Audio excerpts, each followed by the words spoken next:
Today we're going to cover my top 10 tips for shooting interviews. Now this isn't a video showing you how to shoot an interview, that'll be part 2.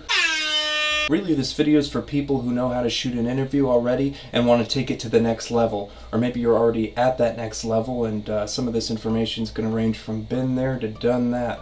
But without much ado about nothing, let's get to it. Step number 1.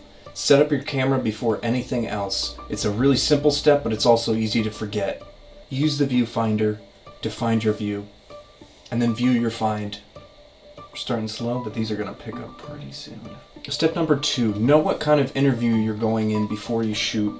Is this like a corporate talking head, or is this someone's life story we're telling? All of that should inform how you approach shooting and lighting the interview. Step number 3, if you're shooting multiple interviews back to back, just switch sides. Look, it's really going to help whoever's editing to have that second angle they can cut back and forth between. I told you these were going to go fast, right? Number 4, set up your camera so that it's eye level with the interviewee. That also goes for the eye line of the interviewer. So if you're interviewing somebody and you're taller than them, find a shorter chair. I mean, you don't want them looking up at you kind of funny, you know, you want your eye line to match their eye line is what I'm saying. You gotta trust me on this one, it's science. Number 5, if you're shooting the interview with 2 cameras, pick complementary focal lengths. I usually like my close-up to be about double, so maybe like a 24 and a 50 millimeter would be a good pairing, or a 35 and an 85. You know, they're not exactly double, but they're close. Number 6. Get a clean audio level before you even start the interview, and that's going to require you being conversational with the person so that you can figure out how they talk. What volume do they like to talk at? Like I said, be conversational. So did you catch that Clippers game last night? Off the chain, am I right? Number 7, bring some backup gear.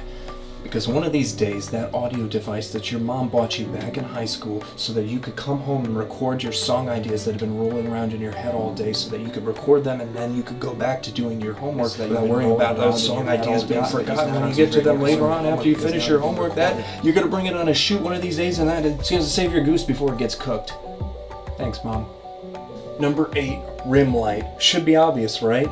But I see a lot of people hitting people with lights from the side. It looks all funky and crazy.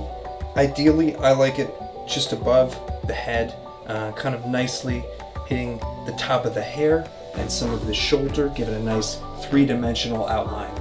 Number 9, if you've got the time, dress up your background. I don't know. Go down to that gift shop, buy some flowers, put them in the corner of your shop. It's a little Easter egg. And finally, coming in at number 10, check playback before tearing down. This is so easy, just like all the other steps, but it's crucial. I like to watch about 15 seconds of each clip just to make sure that the audio still sounds good or it was recording the whole time. And think of it this way, if you find out that something's missing, it's a lot easier for you to say right then and there, "Hey Gary, do you mind sitting back down and just answering that last question so we have it for safety?" Than, you know, jumping on your computer and trying to email Gary later on, like finding Gary's email saying like, "Sorry."